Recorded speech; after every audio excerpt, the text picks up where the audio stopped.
G'day Rugby League fans, welcome along to the Mad Monday podcast here under the ACC umbrella. We are live from the Export Beer Garden studio, and I tell you what, it's been an absolute schmozzle today. Last minute, Di Henwood's had to pull out due to sickness. We've got Ben Hurley, who's got a full-blown internet outage in Western Bay of Plenty there. He's currently driving to Waihi to try and pick up some data. But luckily, I managed to rope my old mate Storme Hitaua. What up? How you going, Storm? I'm very well, thank you, Chris Key. Thanks for the invite, coming off the bench here for the Mad Monday. I'm sorry, I still haven't figured out. We've got this desk here with it, and I don't know what the cool way is to sit on it. So I'm just trialing a few things. You may hear a little bit of change in in energies from time to time because I'm trying to figure out what the cool way to sit on this table is. I think it's the sort of one arm on it, like you're at the pub, and I'm spinning one hell of a yarn. Yeah. Treat the mic stand as a pint.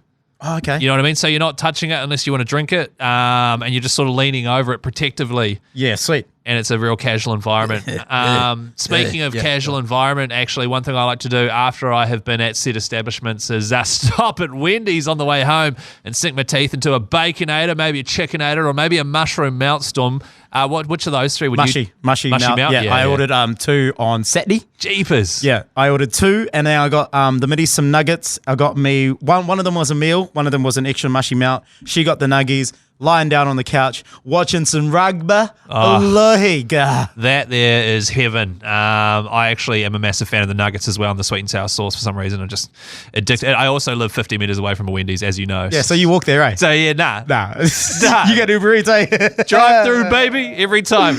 Shame. Now, we have to go through the 2 games from the weekend. Of course, it is the grand final qualification round, or whatever the hell they call it. I call it the semi-final, but then I get dissed on Instagram. So let's just say the winner of these 2 games does end up going through to the grand final. Game 1, of course, it was the Eels taking on the Cowboys. It was a close one. It was a controversial one, but the Eels got the win, 24 points to 20. Marty to Lane. Sebo! They missed out on the 2 a few minutes ago. Now they get 4, possibly 6. Yes, the Eels, they're getting a win over the Cowboys. I'm going to say, Storm, that last week on the potty, I'm pretty sure I said I'd like it to be a Cowboys Rabbitohs grand final. Yeah, you've not called that at all. Nah, completely. I said I would have liked that because the Cowboys got amazing defense. The Rabbitohs, when they're on form, they can crank out the tries and the points.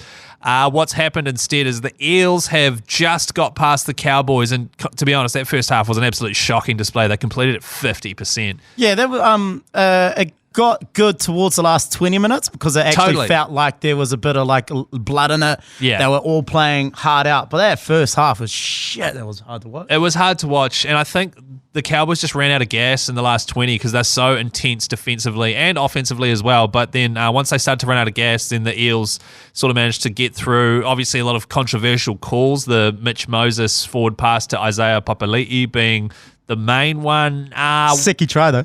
Oh, it was mean. And to be fair, I mean, Brandy Alexander said it on the commentary there. He said, to be fair, it's not, it's marginal, you know what I mean? Like, so it was a pretty scuck sort of spin around, but I personally think there was a sideline referee there. I probably would have called that a forward pass. What do you reckon? I did. It looked forward from the offset. I was surprised it didn't get called. I wanted to, there was one try set up that was shaky as. Reminded me of when I used to play a little bit of code in the backyards of Gisborne Boys High School. It was Valentine Holmes set up to, I forget who it was, but he caught it and done the big pass. Out to the wing to Murray Taulangi there. Yeah. That was a shaky one. It just reminded me actually of myself back in the days of when I used to play centre. Yeah. And did you actually play centre? Yeah, but then what actually happened with my rugby career was that I started off as a winger.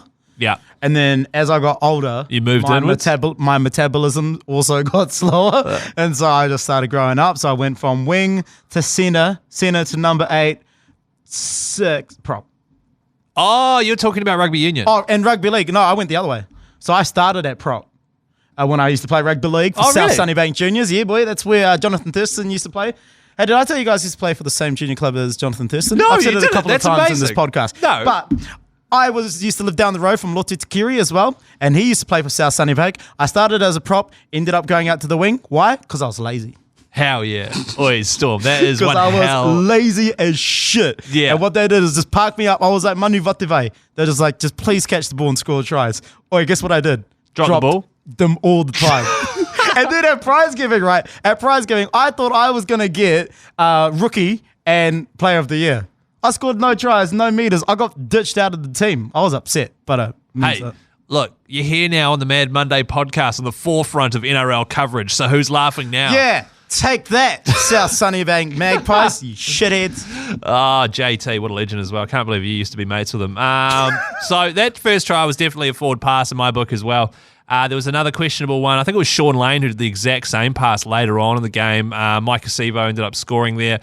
All I thought about while watching this was, I can't believe this is, a grand final qualification match. You know what I mean? It just wasn't. The Eels in particular, to have won 50% completion rate, they were awesome in the second half. For them to have won and now in the grand final, I don't feel confident at all. The Panthers are going to absolutely destroy them. Oh, the Panthers will roll them, but off the inside defensive displays from the Cowboys, and I'll call out Jason Tombalolo here a little bit because he did let in that RCG try towards a bad read, but there was twice that RCG got in of just one off the ruck. See, this is what I was saying to my mates as well. I had a few, and I was at the Razza. But what I was saying was, if RCG is the guy scoring the tries and getting you to the grand final, you guys have got issues. There's a problem. You know what I mean? There is a problem. But the Cowboys, if they had just sorted their shit out, like they're the ones, in my opinion, deserve it to be in the grand final going up against the Panthers. Because they've beaten them this season.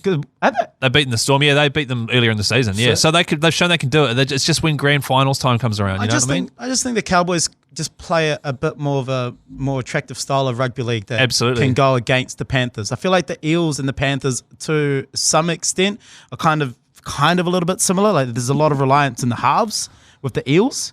So I don't see the forward pack going up well against the Panthers. Yeah. Therefore, the Eels are probably going to get rolled, which is quite sad because what is it outside of the Warriors? They're the team that haven't won the NRL in ages. Yeah. Probably. The Eels strike me as a bit of like the Rabbitohs. When they're on form, they're potent. They score tries. But then when they're sort of when they're on the back foot, they don't, and they roll over quite quickly. One thing, how we're getting Marata Niukore at the Warriors next year, right? Oh, yeah. And he's been playing mean ass for the Eels. Unfortunately, he saved...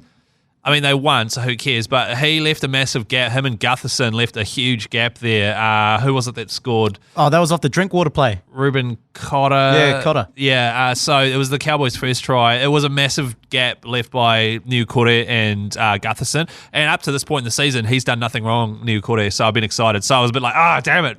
I was a bit confused, to be honest, because we'll talk about the Panthers in a sec, but watching that Eels game, I was thinking, okay, maybe maybe the Cowboys are just trying to dust off a little bit of the cobwebs from not having to play it in 2 Yeah, they had a weeks. week off, yeah. But then you watch the Panthers and you go, no, actually, no. It's not an there's excuse. no cobwebs there. There's actually no excuse for how the game ended up the way it should have. Having said that, though, right, the Cows literally were Ben Hurley's pick to finish last. Yeah, You know what I mean? So, like, they were pegged for another crap season. For them to make it to the Final Four, I think, is an awesome, all right, boys, guess who's winning the premiership next year? The Cowboys are. Off the back of, I would say, the Stars, they turned into stars during the season. But if you looked at the likes of Townsend, you would have gone, yeah, he's a good player, but I don't see him as leading them to the finals. Dreden, you had guys like Drinkwater come in, Holmes, who kind of kicked in later on. Like, on paper, I don't think anyone was really going, ooh, finals team. But then they kicked into it middle of the year, and that's I just hope that they can take that into next year because I'm a Queensland boy. I like to see the Cowboys, and I've said this earlier in the year on the podcast as well. I like to see the Cowboys and the Broncos doing well because it means State of Origin is going to be awesome, because also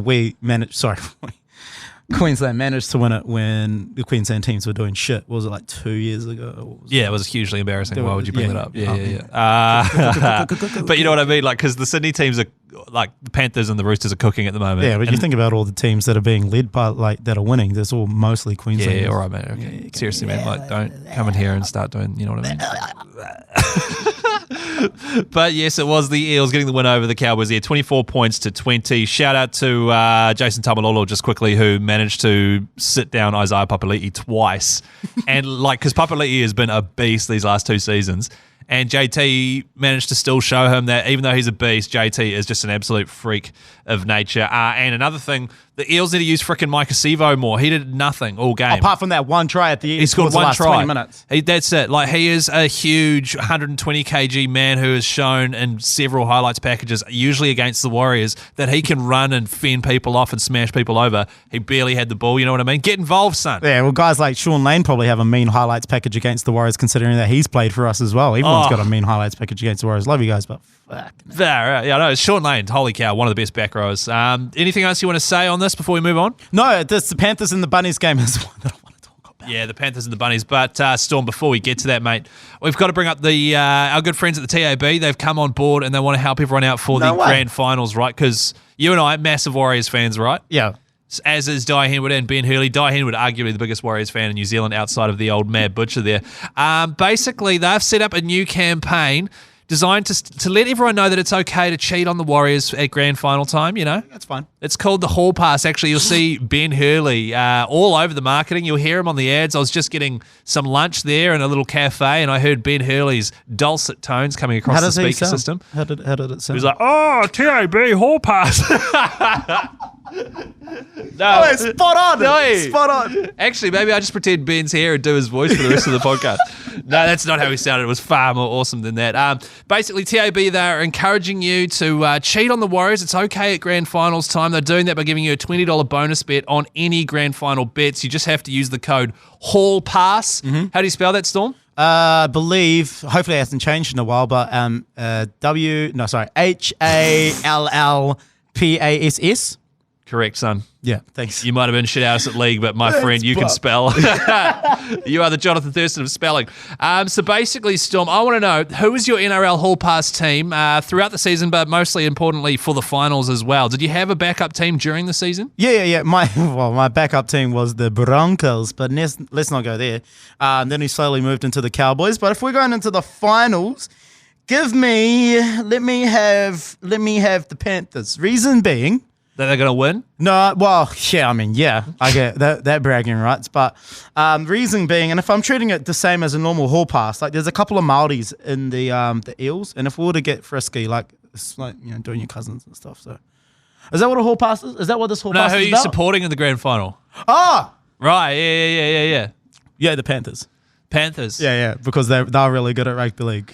Yeah, that's a really good reason to choose them, actually. If I had to choose one hall pass, during the season it was the Sharks. Yeah. Because they, Nico Hines, you've got Ronaldo Mulitalo on one wing, you've got Sione Katoa on the other wing. Both of them are flipping and scoring tries, and it's just awesome. Yeah. But they're eliminated now, and basically my choice is anyone who isn't the Panthers. Oh, so you're going to go for the Eels. I love the Eels. You love to cook them, eh? Yeah. Big tuna fan over here. I want to smoke the Eels. No, I want to support them. Oh, you are?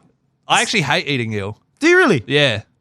I know I'm part Japanese and part Māori, and I don't like eating any seafood whatsoever or eels. But you do give off that vibe. Let's not get sidetracked on the vibes that I'm giving off. We'll be here all day. Why do I like the Eels? Well, as I said, they're taking on the Panthers. The Panthers are so clinical and perfect. It's like the Crusaders. Yep. I don't want the Crusaders to win, so I don't want the Panthers to win. The Eels, when they have Moses, Brown, Gutho, your Reed Marnies, your Junior Paulos, your Micah Sifos. Your Micah Sivo. Your Will Penisini. You got Sean Lane there throwing offloads. That is the sort of team that I would like to have a hall pass for. Sweet. Well, you have them. They're all yours. I'll go the Panthers. Yeah. You can smoke some tunas. And it is okay to cheat on the Warriors once. Eels. Yeah, smoke some eels. It's okay to cheat on the Warriors once the season's over, right? You don't feel bad about that? Not at all. Yeah. Not at all. You got to have, cheating's totally fine, kids. Wait. No, it's not. Only when it comes to following the Warriors, that's all good. And don't forget, use Hall Pass as your promo code to get a $20 bonus bet when you bet $5 or more.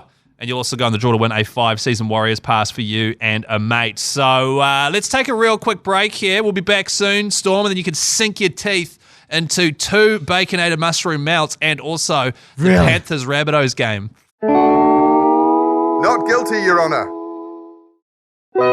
Yeah, what are you getting the ref's room number, mate? Oh, hey guys, it's Ben Hurley. I'm back. Managed to find some Wi-Fi in Waihi. And hey guys, it's Di here. It's Di here. Just thought I'd pop in real quick. Yeah. Two of your favourite New Zealand comedians here on the Mad Monday podcast. I don't know where Storme and Chris went, but those guys sure know their league, eh, Well, Ben, I think they're actually just coming back in now. Well, I gotta go. So see you, Di. Oh, yeah, sorry. See you, Di. My Wi-Fi's cutting out. Oh, shit. What happened to Ben? Where did Di go? He had to quickly run out. But thanks, Di. Thanks for just showing face, mate. I really appreciate it. Far out. Oh, I guess we've got no choice, Storm, but to crack on with thorough analysis of the Panthers and the Rabbitohs game here in the Export Beer Garden studio. 32 points to 12. The Panthers got the dub. Coruscant.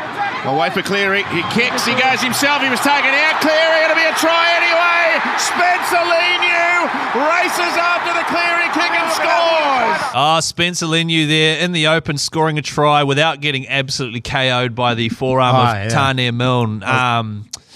Look, 32-12, final score. Absolute hiding from the Panthers there. I was super disappointed in the Rabbitohs. Yep. They had been in red-hot form, scintillating, you might even say, coming into this, and they just couldn't hack it against the Panthers. I then found out afterwards that Latrell Mitchell was having pain-killing injections before the game and at halftime as well. That's why he was hardly involved. Okay. So, and they didn't want to tell anyone in case people started targeting him, even though they targeted him already anyway. I think it's been well documented in the Mad Monday podcast is that the key for the Rabbitohs this year, for them to get any go forward, to actually have a chance, is Latrell being healthy. Yeah. And now that the reports are coming out that my man's was chewing back some painkillers just to be able to stay on the field, it kind of makes sense.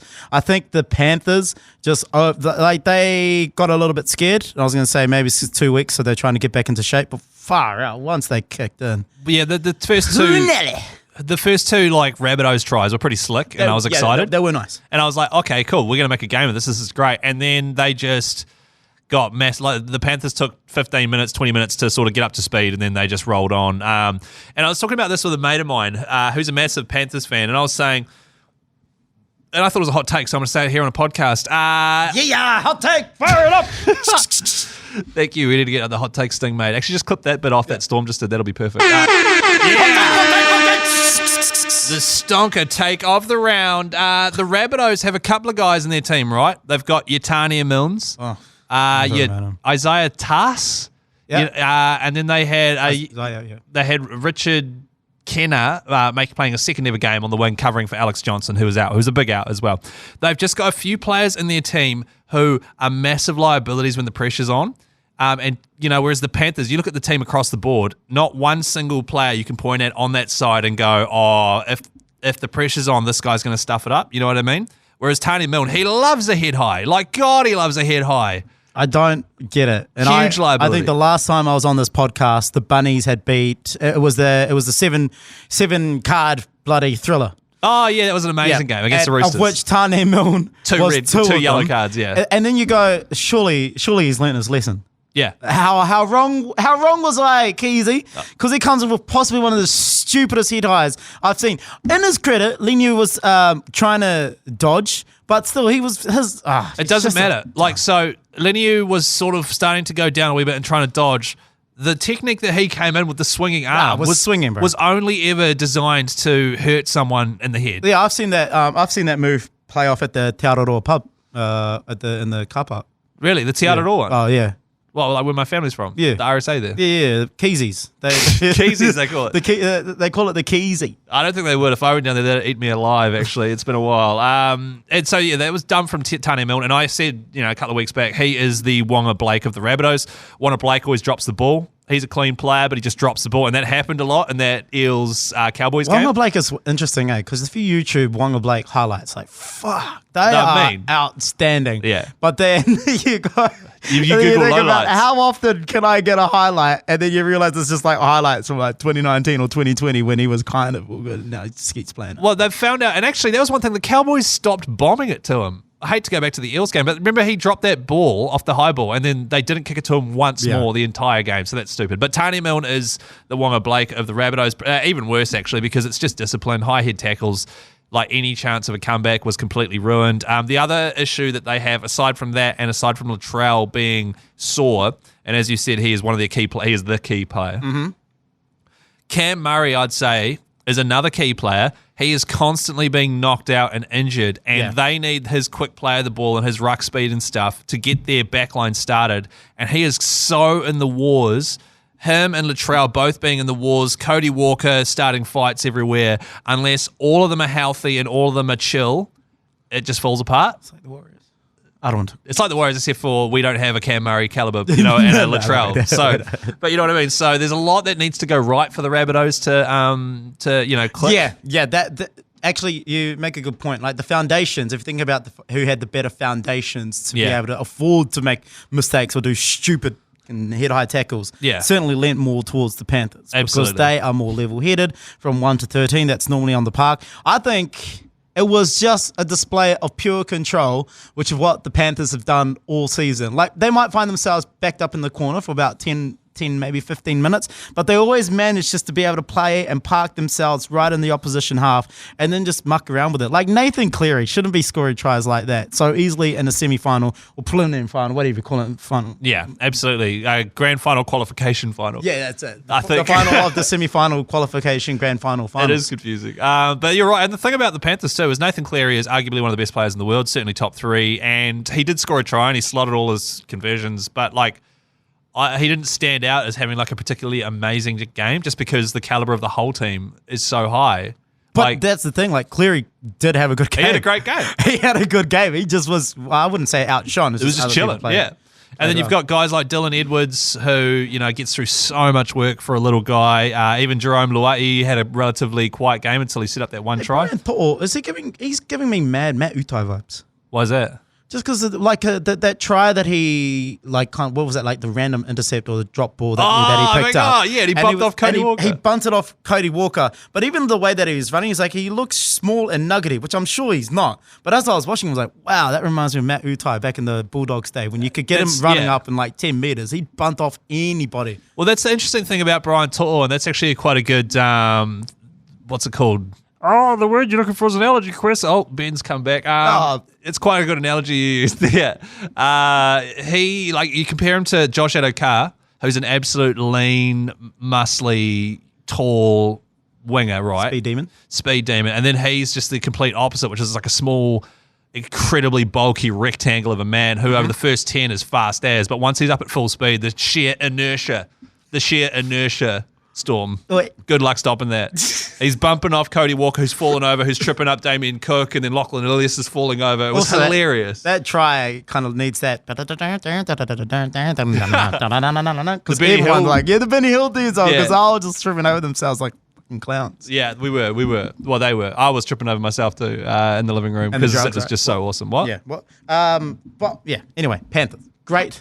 They deserve to be they deserve to be in the final. I think what people are doing, because you talk to other league heads and they're like, who do you reckon's going to win? It's like, oh God, I hope it's not the Panthers. But you're only saying that because you kind of know that the caliber that the Panthers have played at this for the last couple seasons, there isn't really any other team that I feel. Maybe it could have been the Cowboys. The Rabbitohs on a good day, but there's none really standing out. That could push them. There you go. I think that's going to be a good final, which is going to be no disrespect because I still think it's going to be a good final. There's a bit of story behind it. The Eels hoping to get their first grand final win in years. Can this legacy of the Panthers continue on under the Clearys? Who knows? Yeah. I mean, look, come Sunday when me, you, and Di Henwood are here commentating it live on Sky Sports 9. Di Henwood, I'm still back here. Oh, you're here, Di. Oh, man.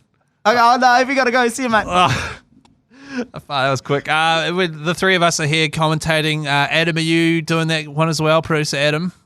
I think I will be here because it won't be any fun watching it at home while the partner's asleep. Yes, right? Exactly. Good call. That's the right answer. So we'll be in here. We'll be having fun. The mushroom melts will be flying around. The export will be flying around. The hall passes will be massively flying around. I can cheat on Sunday. Is that what you're saying? Yeah, on the Warriors. Oh, yeah, no, on the Warriors. Yeah, yes. I know your wife as well, so you pull your head in, man. So that's going to be bloody exciting. It is on Sky Sport 9. And before we do go, what we'll do is, because we had an idea to do our All-Star 17, we might wait till next week when we've got Ben and Di back, because, as I say, we've had an absolute debacle in terms of admin and getting internet, the basic necessities of human life. Third world country is what they call us. Yeah, that's what they call the Western Bay of Plenty. Before we do go, though, looking at this final, realistically, what can you see happening, Storm? Because when I look at it, Panthers are going to win by 20. I had Panthers winning by 20, but I think it's going to be a tight affair, maybe the first 30. Then maybe the Panthers will nudge one in just before halftime. The Eels will come out in the second half thinking that they've got a chance, but then the Panthers will just... Cleary will probably do something in terms of rallying the troops together. Viliami Kikau will just get some go-forward ball. Isaiah Yeo is going to do some shit. By the end of it, it's going to be like a 20-point plus. Yeah.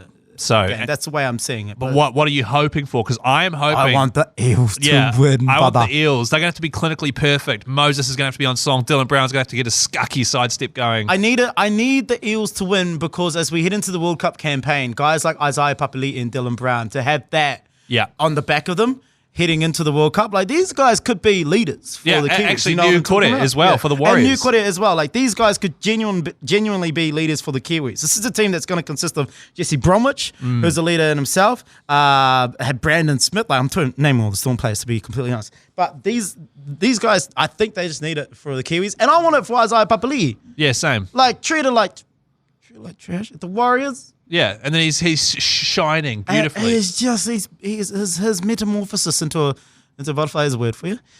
Beautiful. But metamorphosis. Yeah, his metamorphosis into a butterfly. My word of the day was inertia. Yeah. And you went for metamorphosis. I like it. Yeah. Oh, yeah.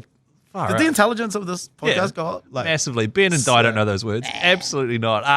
Well, look, we will be back again next week on the Tuesday for Mad Monday podcast. Once again, thank you, Storme Hitaua, for tagging in last minute, mate. Yeah, I'll do anything for those Wendy's mushroom melts. Good to know. And we will be doing the commentary of the grand final this Sunday night. If you're watching it on Sky, chuck it onto Sky Sport 9. If you're driving, listen to it on iHeartRadio. If you're asleep, what are you doing? Sort it out. Get up, bloody grand final time. Jesus. And Australia without rugby league is not Australia.